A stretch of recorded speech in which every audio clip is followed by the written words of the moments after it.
Salam sejahtera. Saya dapat soalan semalam yang mengatakan, yang bertanya kenapa gaji kita tak pernah cukup. Soalan datang daripada Encik Zack, dia kata. Okey, Zack.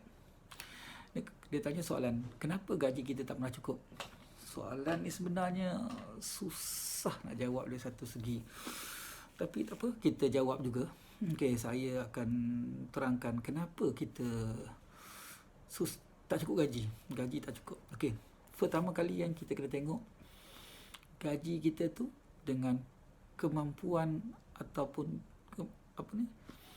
uh, kita punya keperluan harian, kita punya keperluan mingguan, kita punya keperluan sebulan.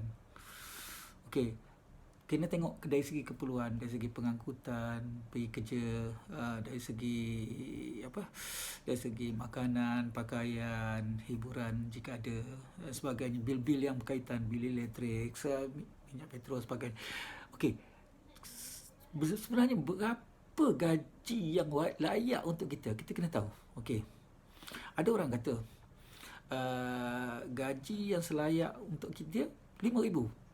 Tapi macam manakah dia tahu gaji yang sebanyak itu layak untuk dia?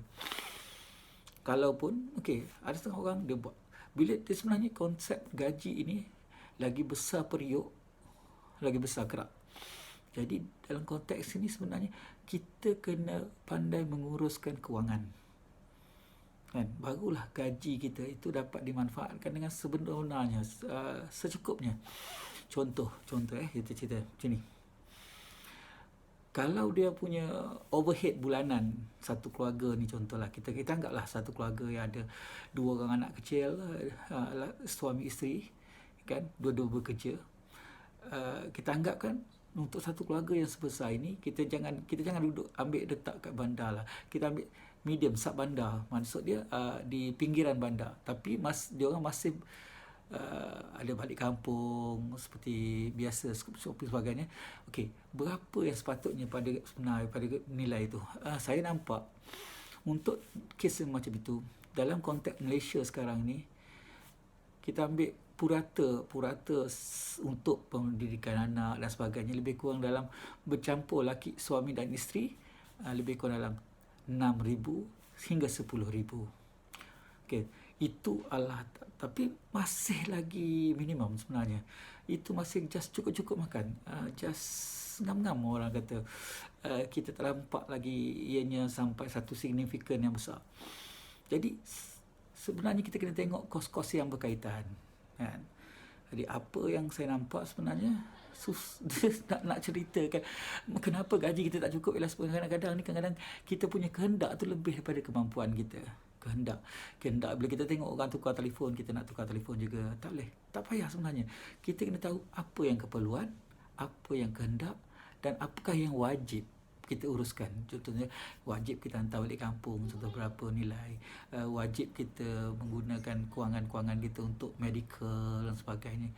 Itu yang wajib. Jadi bila kita tengok dari segi wajibnya sesuatu itu, selayaknya kita, saya rasa lah, mungkin saya tak tengok orang lain lah, kita cerita tentang saya. Okey, saya punya overhead untuk gaji saya saja, untuk saya menampung keluarga saya, sekurang-kurang 5,000 overhead saya sebulan, di samping gaji wife saya. Jadi bila compare sekarang kami punya lebih kurang dalam 10 to 12,000 diperlukan untuk survive dan maintain. Itu belum masuk untuk simpanan. Maknanya kalau saya ada sedikit simpanan untuk anak saya ada 5 orang. Jadi kalau untuk simpanan yang lain-lain itu, maknanya saya kena ada sekurang-kurangnya, pendapatan saya sendiri adalah sekitar 7,000. Tak kisahlah macam mana cara kita nak developkan pendapatan itu, kita nak generatekan side income ke, kita online ke, sebagainya. Itu satu isu cara lain. Tapi bagaimana kita nak pastikan bahawa gaji kita cukup, pendapatan kita cukup. That's why bila kita tengok tu, apa yang kita boleh kurangkan, kita kurangkan. Apa boleh kita utilisekan. Cerita dia. Contoh macam saya banyak beroperasi dari rumah, bekerja dari rumah.